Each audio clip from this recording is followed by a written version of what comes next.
আমরা রয়েছি আন্তর্জাতিক নারী সপ্তাহে। মহিলা মহলের জন্য বিশেষ সময়, কারণ এখন আমরা মেয়েদের নিয়ে বেশি করে কথা বলছি। মহিলা মহল সব সময়ই মেয়েদের নিয়ে, মেয়েদের জন্যে, মেয়েদের হয়ে বেশি কথাই বলে, কিন্তু এখন একটু বিশেষভাবে কথা বলছি, বিশেষ কিছু বিষয় নিয়ে। আজ আমরা যে বিষয় নিয়ে কথা বলবো, না, বিষয়টা এখনই বলছি না, বিষয়টা বলবেন আমাদের অতিথি। আমাদের সঙ্গে আজ স্টুডিওতে রয়েছেন লেখিকা, সমাজকর্মী এবং শিক্ষিকা শতাব্দী দাস। দিদি, আপনাকে স্টুডিওয় স্বাগত। নমস্কার, আকাশবাণীকে ধন্যবাদ জানাই আমাকে আমন্ত্রণ জানানোর জন্য। দিদি, আমি ইচ্ছে করেই আজকে আমাদের কথা বলার বিষয়টা সরাসরি শ্রোতাকে বলে দিইনি, আপনার থেকেই শুনতে চাইছি। আমার মনে হয় যেহেতু আন্তর্জাতিক নারী দিবস 8ই মার্চ এবং আমরা নারী সপ্তাহের মধ্যে রয়েছি, তাই আমাদের প্রথমেই জেনে নেওয়া দরকার যে ইউএন এই বছরের আন্তর্জাতিক নারী দিবসের থিম হিসেবে নির্বাচন করেছে যেটিকে, সেটি হলো invest in women and accelerate progress. অর্থাৎ তারা নারীদের জন্যে বিভিন্ন খাতে, তার মধ্যে শিক্ষা পড়বে, স্বাস্থ্য পড়বে, তাদের সার্বিক উন্নয়ন পড়বে, বিভিন্ন খাতে বিনিয়োগের কথা বলেছেন এবং এই বিনিয়োগের মূল দায়িত্ব অবশ্যই সরকারের। আমাদের সে বিষয়ে সচেতন থাকতে হবে যাতে আমরা সরকারকে সেই ব্যাপারে প্রণোদনা দিতে পারি, তারা সঠিক কাজ করছেন কিনা সে ব্যাপারে নজরদারি করতে পারি, এবং অ্যাক্সেলারেট প্রগ্রেস অর্থাৎ কিনা নারীর উন্নয়নকে ত্বরান্বিত করতে হবে। তো এইটাকে সামনে রেখে, এই থিমকে সামনে রেখে আমরা আজকে নারী শিক্ষা নিয়ে যদি কথা বলি তাহলে কেমন হয়? অবশ্যই আমরা নারী শিক্ষা নিয়েই কথা বলবো, এবং তার সঙ্গে নারী শিক্ষার সঙ্গে নারী উন্নয়ন কতটা সূত্রে বেঁধে রয়েছে বা সেটা আদৌ সমার্থক কিনা সেই নিয়েই কথা হবে আমাদের অতিথির সঙ্গে। দিদি, প্রথমেই আপনাকে যে প্রশ্নটা করব সেটা হচ্ছে 2019-20 এই যে শিক্ষাবর্ষ থেকে 2020-21 শিক্ষাবর্ষে 7.5% বেশি মহিলা পড়ুয়া উচ্চশিক্ষা নিতে এসেছেন। নিঃসন্দেহে আসার কথা। তো এই পরিসংখ্যান এটা প্রমাণ করছে যে নারী শিক্ষার হার বাড়ছে। এবার এর সঙ্গে যদি আমি সুতোটা বেঁধে দিই যে নারী উন্নয়নের ক্ষেত্রেও কি আমরা আশাব্যঞ্জক কিছু দেখতে পাচ্ছি? হ্যাঁ, ঠিকই বলেছেন।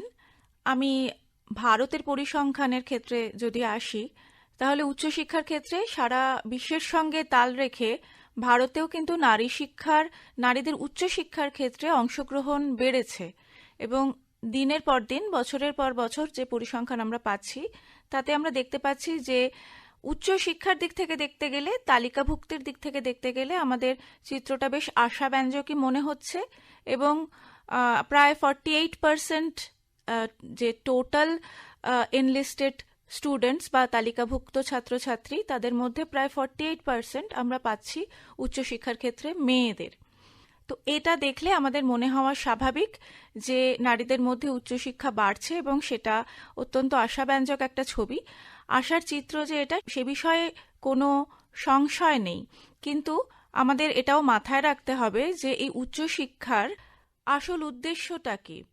নানা ধরনের উদ্দেশ্যের কথা আমরা বলতে পারি, তার মধ্যে প্রথমেই যেটা মাথায় আসে সেটা হচ্ছে যে পেশায় যোগদান করা। ঠিক। এবারে আমাদের দেখতে হবে যে এই একই হারে পেশায় যোগদান কি মেয়েদের বাড়ছে? লকডাউন যখন হয়েছিল সেই সময় একটা অত্যন্ত ভয়ঙ্কর চিত্র আমাদের সামনে তুলে ধরা হয়েছিল আমাদের পেশায় মেয়েদের যোগদান সম্পর্কে। আমরা তখন দেখেছিলাম যে হঠাৎ করে পেশায় মেয়েদের যোগদান কমে গিয়েছিল ভারতবর্ষের ক্ষেত্রে। তখন আমরা বুঝতে পারছিলাম যে ছাঁটাই চলছে, প্রবল ছাঁটাই। সেই সময় সবার প্রথমে ছাঁটাই হয়ে যাচ্ছে মেয়েরা কর্মক্ষেত্র থেকে। এবং লকডাউনের পর থেকে আস্তে আস্তে হয়তো অবস্থাটার কিছুটা উন্নতি ঘটেছে, কিন্তু যে হারে উচ্চশিক্ষার ক্ষেত্রে মেয়েদের যোগদান বাড়ছে সেই হারে কিন্তু পেশা নির্বাচনের ক্ষেত্রে বা পেশায় যোগদানের ক্ষেত্রে মেয়েদের এই অংশগ্রহণটা বাড়ছে না। আমি যদি পরিসংখ্যান দিয়ে বলি তাহলে ব্যাপারটা এরকম যে আপনাকে হয়তো দেখানো হবে যে প্রায় 149 বা 150 মিলিয়ন মতন মেয়ে তারা ভারতবর্ষে পেশাজীবী, কিন্তু যদি আপনি আরেকটু খুঁটিয়ে দেখেন তাহলে আপনি পাবেন যে তার মধ্যে প্রায় 100 মিলিয়ন মেয়েই কোনো না কোনোভাবে কৃষি পেশাজীবী।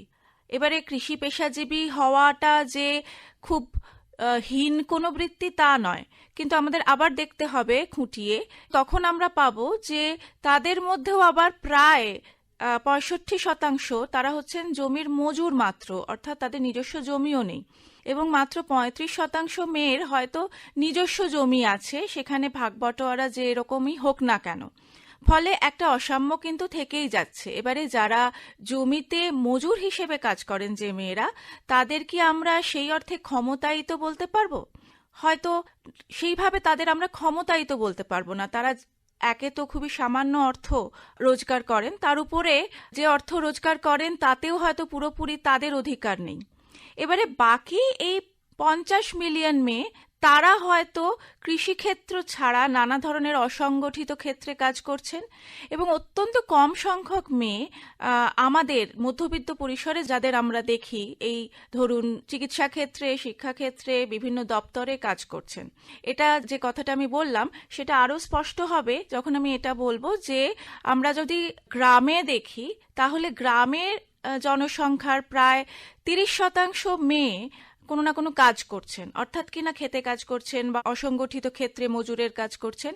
কিন্তু যদি আমরা শহরাঞ্চলে দেখি, আরবান এরিয়ায় দেখি, তাহলে মাত্র 15% মেয়ে কাজ করেন। অর্থাৎ কিনা যত সংখ্যক মেয়ে পড়াশুনো করছেন, উচ্চশিক্ষায় আসছেন, তত সংখ্যক মেয়ে কিন্তু সেভাবে পেশায় ঢুকছেন না। তার পেছনে কিন্তু আমাদের সমাজের একটা দায় থেকে যাচ্ছে।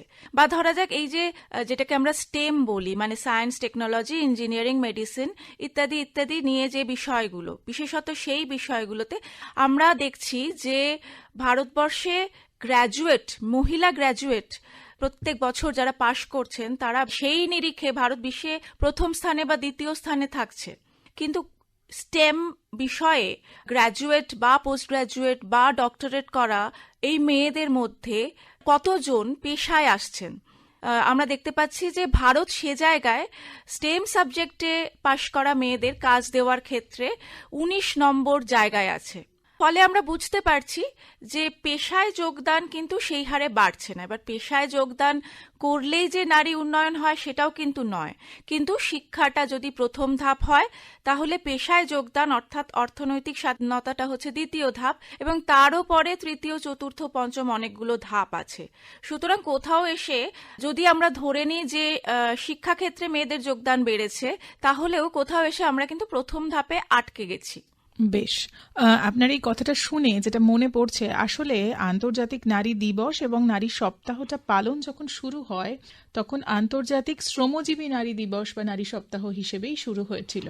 এখনো তাহলে ওই শ্রমজীবী নারী সপ্তাহ পালনের বা দিবস হিসেবেও আমরা যদি ভাবি, শ্রমজীবী নারী দিবস পালনের সার্থকতাটা কিন্তু সেই যবে থেকে শুরু হয়েছিল, আজ 2024 সালে দাঁড়িয়েও সেই জায়গাটা কোথাও কিন্তু প্রয়োজনীয়তাটা বোধহয় একই জায়গায় রয়েছে। একদমই, এবং সেই কারণেই এই শ্রমজীবী কথাটা ছেঁটে ফেলাটা খুব একটা সমীচীন নয়। যখন পালন শুরু হয়েছিল তখন আন্তর্জাতিক শ্রমজীবী নারী দিবস হিসেবে পালন করা হয়েছিল। তো শ্রমজীবী বলতে আমরা শুধুমাত্র কারখানা শ্রমিক এক্ষেত্রে বুঝবো, পরিবর্তিত পরিস্থিতিতে এমনটা নাই হতে পারে। যে কোনো পেশাজীবী মহিলাই কিন্তু শ্রম দিচ্ছেন, এমনকি যাদের শ্রমের তথাকথিত মূল্য নির্ধারণ হচ্ছে না, অর্থাৎ কিনা যারা গৃহবধূ, যারা বাড়িতে শ্রম দিচ্ছেন, তারা সকলেই কিন্তু কোনো না কোনোভাবে শ্রমজীবী। এবং আমরা দেখতে পাচ্ছি যে কোথাও গিয়ে নারী দিবস থেকে এই শ্রমজীবী কথাটা ছেঁটে ফেলা হয়েছে, এবং নারী দিবসের অর্থটাকে বিভিন্ন নারী পণ্যের ডিসকাউন্টে রিডিউস করা হয়েছে। অর্থটা যেন কোনোভাবে হীনতর হয়ে গেছে। এইটা বোধহয় কাঙ্ক্ষিত নয়। ঠিক। আমরা একটু এগিয়ে যাই, পরের প্রশ্নে যাই। 2022 সালের কথা, হাঙ্গেরির একটা বিশেষ রিপোর্টের কথা মনে পড়ছে, যেখানে বলা হয়েছিল যে মেয়েরা উচ্চশিক্ষিত হলে পুরুষরা অসাম্যের শিকার হবেন। কোথাও সেই বৈষম্য, অর্থাৎ মানে পুরুষরা অসাম্যের শিকার হবেন, অর্থাৎ একটা মেয়ে বাইরে কাজে গেলে সে হয়তো বাড়িতে কম সময় দিতে পারবে, স্বাভাবিক, সেটাই স্বাভাবিক, অথচ একটা সংসার বা একটা পরিবারকে সঠিকভাবে এবং সচ্ছলভাবে চালাতে গেলে কিন্তু দুজনের কাজ করাটার প্রয়োজনীয়তাটাও আমরা অস্বীকার করতে পারছি না এই মুহূর্তে। তো এই যে পুরুষরা অসাম্যের শিকার হবে, এই কথাটা বলা মানেই কোথাও নারী শ্রমকে ছোট করা। কারণ আমরা কিন্তু উল্টোটা কোনোদিন বলি না যে পুরুষরা বাইরে কাজে গেলে নারীরা অসাম্যের শিকার হবেন, কিন্তু হতে হয়। কারণ দেখা যায় যে যখন একটি পুরুষ বাইরে থেকে কাজ করে বাড়ি ফিরছে, সে কিন্তু এটা মানে কোনোদিনই মানে বাড়িতে কেউ আছে মানে স্ত্রী বা বোন বা মা বা সন্তান, কন্যা সন্তান বাড়িতে আছে মানেই সে একটা রিল্যাক্সড জায়গায় রয়েছে, এটা আমরা ধরে নিই, ভেবে নিই। কিন্তু এই ভাবাটা কতটা সঙ্গত এটা কিন্তু আমরা কেউ বলি না। আমরা কিন্তু কেউ বলি না যে ওই মেয়েটা অসাম্যের শিকার হচ্ছে কারণ সে বাড়িতে থাকছে বা বাড়িতে বেশি সময় দিচ্ছে। কিন্তু পুরুষরা এই কাজটা করতে পারে বা এটা হতে পারে ভাবলেও আমরা অসাম্য শব্দটা তুলে নিয়ে আসছি। তো নারী সপ্তাহে দাঁড়িয়ে আমাদের এখনো এই আলোচনাটা করতে হচ্ছে, বা নারী সপ্তাহের পরিপ্রেক্ষিতে আপনি এটা নিয়ে কি বলবেন? এই ধরনের কথা আমার মনে হয় আমাদের দেশেও আমরা কান পাতলেই শুনতে পাই যে মেয়েদের পড়াশুনো বাড়লে বোধহয় ডিভোর্সের সংখ্যা বেড়ে যাবে বা বেড়ে যাচ্ছে, কারণ নারী শিক্ষা বাড়ছে। আমাদের পূর্বজাদের তাদের যে আত্মকথা সেগুলো পড়লে আমরা জানতে পারি যে একসময় বলা হতো যে মেয়েরা বেশি পড়াশুনো শিখলে নাকি তাদের স্বামীরা মারা যায়, বৈধব্য, হ্যাঁ বৈধব্য ঘনিয়ে আসে পড়াশুনো শিখলে। তো তারই একটা একবিংশ শতাব্দীর রূপ বলতে পারো এটাকে, যখন বলা হচ্ছে যে মেয়েরা কাজে বেরোলে পুরুষেরা অসাম্যের শিকার হবে। অর্থাৎ কি না, যেটা আসলে ইকুয়ালিটি সেটাকে তারা ভাবছে অন্যায়, তাদের প্রতি অন্যায়। তারা ইনইকুয়ালিটির সুযোগটা, অসাম্যের সুযোগটা বা সুবিধেটা এতদিন ধরে ভোগ করেছেন, তো তাই তাদের সাম্য দেখলে মনে হয় একজন যিনি সুবিধে প্রাপ্ত, যখন সাম্য আসছে তখন অসুবিধে প্রাপ্তর জন্য তাকে তো কিছুটা সুবিধে ছেড়ে দিতে হয়। সেই যে ছেড়ে দেওয়াটা, সেইটাকে তার প্রতি অন্যায় বলে মনে হচ্ছে, এবং এটা যুগে যুগেই হয়েছে, আরো হবে, এতে অবাক হওয়ার কিছু নেই। সেই 19বিংশ শতকে যা বলা হতো যে স্বামী মারা যান, তারই একটা আধুনিক রূপ এখন আমরা নানাভাবে দেখতে পাই। এবং এই যে পুরুষবাদী, পুরুষ অধিকারবাদী, তাদের প্রকোপও একই সঙ্গে কিন্তু বৃদ্ধি পাচ্ছে। এমন নয় যে শুধু নারীবাদের প্রভাব বাড়ছে, একই সঙ্গে তাদের দিক থেকেও একটা প্রতিরোধ বা রেজিস্ট্যান্স আমরা দেখতে পাচ্ছি, এবং সেটাও থাকবে পাশাপাশি, এটা তো অস্বীকার করে লাভ নেই। ঠিক, এই সমস্যাগুলো নিয়েই আমাদের এগোতে হবে, বা আমরা সেটাই আশা করব যে সমস্যাগুলো থাকলেও যেন সেগুলো অতিক্রম করে নারীরা এগিয়ে যেতে পারে। আচ্ছা, এবার যেটা জানতে চাইবো, নারী শিক্ষার ক্ষেত্রে একদম মানে শিক্ষা, স্কুলে যাওয়া, কলেজে যাওয়া, এই জায়গায় গ্রাম ও শহরের তফাৎ কি এখনো হচ্ছে? নারী শিক্ষার ক্ষেত্রে অবশ্যই মানে গ্রাম এবং শহরের তফাৎ হচ্ছে, এবং গ্রামের মেয়েরা আরো বেশি সুযোগ সুবিধা থেকে বঞ্চিত। গ্রামে মেয়েদের প্রতি অসাম্য, পুরুষ সন্তানকে একটু বেশি সুযোগ সুবিধে দেওয়ার প্রবণতা অনেকটা বেশি। এবারে যদি আপনি দেখেন এবারের পরিসংখ্যান, মাধ্যমিকে, উচ্চ মাধ্যমিকে দুটো ক্ষেত্রেই পরীক্ষার্থীর সংখ্যা কমছে। এটা নিয়ে সকলে চিন্তিত। আমরা একটা সময় পর্যন্ত দেখেছিলাম প্রত্যেক বছর পরীক্ষার্থীর সংখ্যা কিছু না কিছু বাড়তো, আস্তে আস্তে কমছে। এখন ট্রেন্ডটা হচ্ছে কমার বেশ কয়েক বছর ধরে। এবং আরেকটা জিনিস লক্ষ্য করা যাচ্ছে যে মেয়েদের সংখ্যা বেশি ছেলেদের থেকে। এবার এটা কি আশাব্যঞ্জক? আমার একটু সন্দেহ আছে, কারণ এখন পরিবর্তিত পরিস্থিতিতে আমরা দেখি যে সরকারি স্কুলে, সরকারি গভর্নমেন্ট স্কুলে গ্রামের ছেলেমেয়েরাই, গ্রাম বা মফস্বলের ছেলেমেয়েরাই বেশি পড়েন। আবার মফস্বলের ছেলে মেয়েদের মধ্যেও যাদের একটু সঙ্গতি আছে, এবং মফস্বলে যদি প্রাইভেট স্কুল থাকে, প্রাইভেটাইজেশনের একটা ঝোঁক বেড়েছে, এবং বেশি সুযোগ সুবিধে, বেশি ভালো ইনফ্রাস্ট্রাকচার সেখানে আছে, এই ভেবে, কতটা আছে জানা নেই, এই ভেবে অভিভাবক অভিভাবিকরা সেই দিকে ছুটছে। তো এটাকে আমরা বোধহয় এইভাবেও দেখতে পারি যে মেয়েদের ক্ষেত্রে গ্রামের দিকে বিশেষত প্রাইভেট স্কুলে দেওয়ার ঝোঁকটা অত বেশি নেই। মেয়ে মানুষ তো, ও বিনে পয়সায় পড়ুক, সরকারি স্কুলে পড়ুক। ফলে দেখতে পাচ্ছি আমরা মাধ্যমিকে মেয়ে পরীক্ষার্থী বেশি, উচ্চ মাধ্যমিকে মেয়ে পরীক্ষার্থী বেশি। কিন্তু যদি আপনি সিবিএসসি, আইসিএসসি দেখেন, সেখানে তা দেখবেন না, সেখানে কিন্তু ছেলে পরীক্ষার্থী বেশি। এই একই জিনিস আমরা দেখেছিলাম লকডাউনের সময়, যখন বলা হয়েছিল যে অনলাইন ক্লাস নেওয়া হবে। বাড়িতে যদি একটি মোবাইল ফোন থাকে এবং একই সঙ্গে যদি ক্লাসের সময় পড়ে, তাহলে অবশ্যই গ্রামে অলিখিত নিয়মই যে ছেলেটি পাবে মোবাইলটি, মেয়েটি পাবে না। বা ধরা যাক একটি যদি ঘর থাকে, তাহলে কে অনলাইন ক্লাস করবে? অবশ্যই মেয়েটি করবে না, ছেলেটি করবে। এই ঝোঁক কিন্তু আছে, এবং এটা গ্রামে এখনো আছে, শহরেও আছে, কিন্তু গ্রামে এই ঝোঁক বা এই টেন্ডেন্সি আরো অনেক বেশি। ফলে গ্রামের মেয়েদের আরো অনেক বেশি প্রতিকূলতা অতিক্রম করে পড়াশোনা করতে হচ্ছে। ঠিক, মানে এক্ষেত্রে যে তফাৎটুকু হচ্ছে, যেটা আপনি বললেন যে মেয়ে পরীক্ষার্থী বেশি, সেটা কিন্তু খুব একটা আশাব্যঞ্জক ছবি হিসেবে ধরতে পারবো না আমরা, মানে সেটা একটা ওপরের মোড়ক। হ্যাঁ, সেটা ব্যঞ্জক ছবি কিনা সেই নিয়ে আমার সন্দেহ আছে।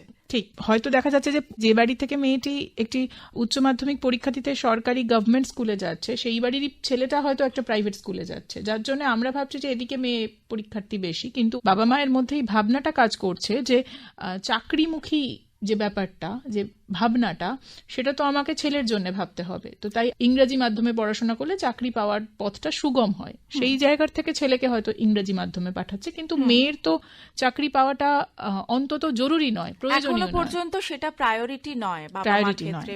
সেটা শুধু গ্রামে নয়, শহরের ক্ষেত্রেও।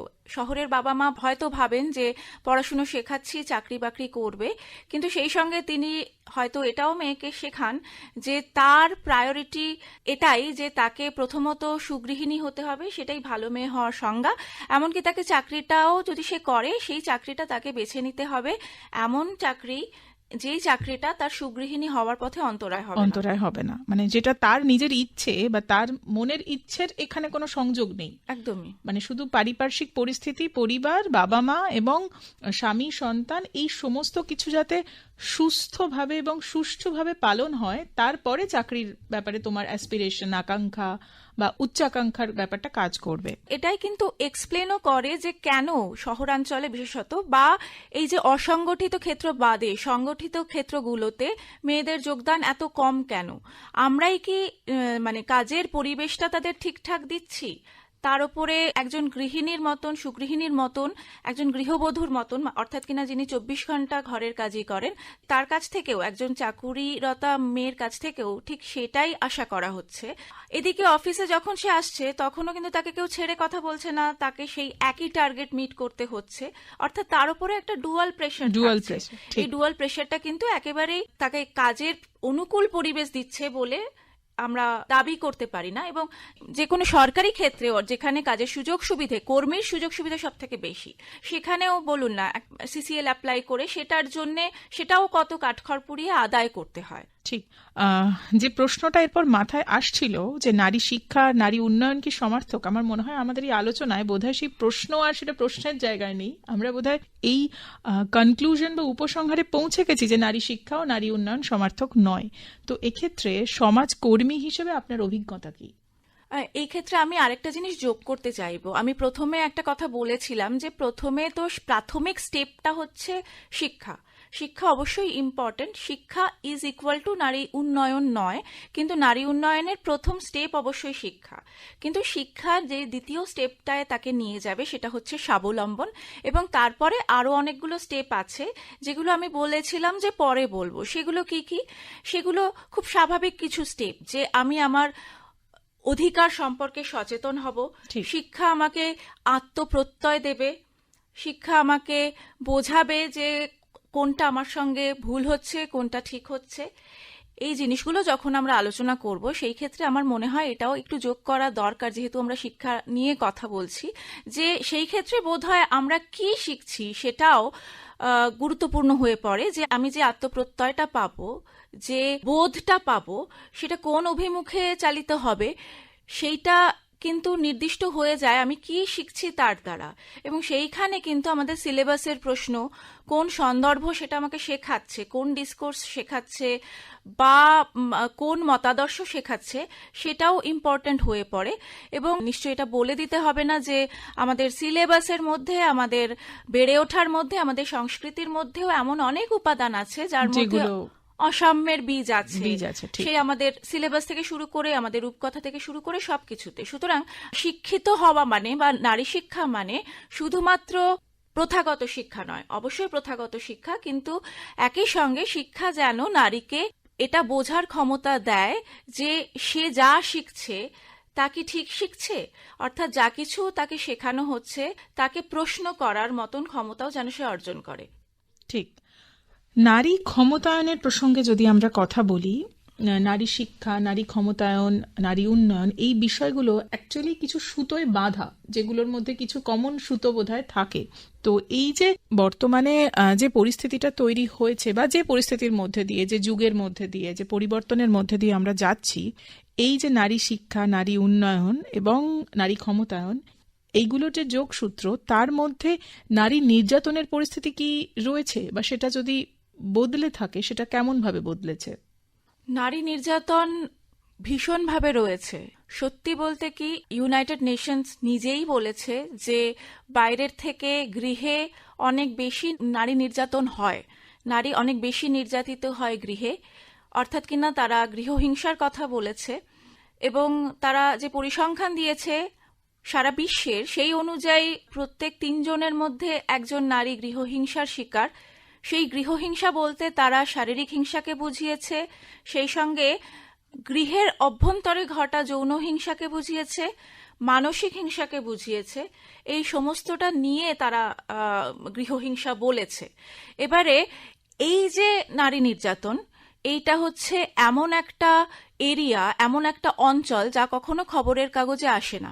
99% ক্ষেত্রে খবরের কাগজে আসে না। আমরা গৃহহিংসা বলতে আমাদের ধারণা অত্যন্ত সংকুচিত। আমরা বুঝি যে যখন পণের জন্য একজন বধূকে নির্যাতন করা হলো, সে আত্মহত্যা করলো বা তাকে পুড়িয়ে দেওয়া হলো, সেটা গৃহ নির্যাতন। কিন্তু ইউএন এর সংজ্ঞা অনুযায়ী তা নয়। সেখানে নারীর শারীরিক, মানসিক, যৌন যে কোনো ধরনের নির্যাতন যা তার নিজের গৃহেই ঘটছে, সেটা গৃহ নির্যাতনের মধ্যে পড়ে। সেই নির্যাতন হচ্ছে নারী নির্যাতনের মধ্যে সবথেকে ব্যাপক হারে বেড়ে চলা নির্যাতন। আর এই নির্যাতন সকলের চোখের অলক্ষ্যে ঘটছে, যেগুলোর খবর আমরা পাচ্ছি না, কারণ তাকে আমরা ব্যক্তিগত ঘটনা ভেবে চেপে রাখছি। হয়তো আমাদের মধ্যে সকলেই তার শিকার হয়েছি, অন্তত মানসিক নির্যাতনের শিকার হয়তো কম বেশি সকলেই হয়েছি, এবং হয়তো কম বেশি সকলেই চেপে গেছি এটা ভেবে যে এটা গৃহ অভ্যন্তরের ব্যাপার, এটাকে ঢেকে রাখাটাই শালীনতা। এইটা একটা খুবই ভয়ঙ্কর জায়গা। আমার মনে হয় নির্যাতনের কথা আলোচনা করতে গেলে প্রথমেই এটা নিয়ে আলোচনা করা উচিত। এবং বাড়ির মধ্যে যে যৌন নির্যাতনও হয়, সেটাও তো অনেক সময় শিশুকে বা নারীকে চেপে যেতে বলা হয়। এই জায়গাগুলোকে বেশি করে অ্যাড্রেস করা উচিত বলে আমার মনে হয়। এবং তারপরে যদি আমি খবরের কাগজে যে খবরগুলো আমরা দেখি, সেই জায়গাগুলোতে যদি আসি, তাহলে তো সেগুলো ভয়ঙ্কর। আমরা খবরের কাগজে শুধুমাত্র চরমতম হিংসার খবরগুলোই পাই। তো সেখানে ধরা যাক একজন ধর্ষককে ছেড়ে দেওয়া হচ্ছে, যাবজ্জীবন কারাদণ্ডপ্রাপ্ত ধর্ষককে ছেড়ে দেওয়া হচ্ছে, বা ধরা যাক রাতের অন্ধকারে ডেকে পাঠানো হচ্ছে মেয়েদের গ্রামে। এগুলোকে তুমি কি বলবে? মানে হিংসার চরম রূপ বলা যায়। সুতরাং নির্যাতন যে কমেছে কোনোভাবে, সেটা বলা যায় না। অর্থাৎ নারী শিক্ষার হার বাড়ছে, হয়তো আগামী দিনে আমরা এমন আশা করতে পারি যে পেশায় যোগদানও বাড়বে, কিন্তু নির্যাতন কমুক সেটাই আমাদের কাম্য আর কি। এবং সেক্ষেত্রে ওই মানে শিক্ষার জায়গাটা মজবুত করার পর বাকি ধাপগুলোতেও, যেটা আপনি বারবার বলছেন যে নারী উন্নয়নের একটা প্রথম ধাপ হচ্ছে নারী শিক্ষা, সেই প্রথম ধাপটা পেরিয়ে বা প্রথম ধাপটা ঠিকমতো গড়ে আমরা যাতে পরবর্তী ধাপগুলোয় ভালোভাবে বা সুস্থভাবে এগিয়ে যেতে পারি, সেটাই আমাদের বোধহয় নারী সপ্তাহ এবং আগামীতে যেটা আসছে নারী দিবস, তার কামনা আর কি, বা আমরা সেটাই চাই। ঘড়ির কাঁটা বলছে সময় শেষের দিকে। একজন সমাজকর্মী হিসেবে, একজন শিক্ষিকা হিসেবে, লেখিকা হিসেবে আপনার জীবনের অভিজ্ঞতায় সবকিছু মিলিয়ে যদি আজ এই নারী সপ্তাহে আপনাকে আমাদের শ্রোতাদের জন্য কিছু বলতে বলি, আপনি কি বলবেন? খুব সংক্ষেপে যেহেতু বলতে হবে, আমি এটাই বলবো যে আন্তর্জাতিক নারী দিবস বা আন্তর্জাতিক শ্রমজীবী নারী দিবসের যে গুরুত্ব, সেটাকে নতুনভাবে উপলব্ধি করার চেষ্টা করুন। এটা কিন্তু শাড়ি, লিপস্টিক ইত্যাদিতে ডিসকাউন্ট পাবার দিন নয়। এই দিনটা অনেক লড়াইয়ের সাক্ষী, এবং সেই লড়াইটা এখনো চলছে। সেই লড়াইটা নিজেদের অধিকার বুঝে নেওয়ার লড়াই। সুতরাং প্রথমে নিজেকে ক্ষমতায়িত করতে হবে, তারপরে আমার পাশের যে নারীরা, তাদের ক্ষমতায়িত করতে হবে, এবং অন্যান্য যারা দুর্গত তাদের পাশে দাঁড়াতে হবে। আগামী আন্তর্জাতিক নারী দিবস, তার জন্য সবাইকে শুভেচ্ছা জানাই। ধন্যবাদ দিদি, আকাশবাণীকে এতটা সময় দেওয়ার জন্য, মহিলা মহলকে এতটা সময় দেওয়ার জন্য। আশা করি আপনার কথা বা আমাদের কথা শ্রোতারা বুঝবেন এবং উপলব্ধি করতে পারবেন, এবং নারী দিবস বা নারী সপ্তাহ নিয়ে আমাদের যে মূল উদ্দেশ্য থাকে সেটা হচ্ছে সচেতনতা, একটা সচেতনতার প্রচার এবং প্রসার, সেটা আশা করি আমরা শ্রোতাদের কাছে পৌঁছে দিতে পারছি। অনেক ধন্যবাদ দিদি।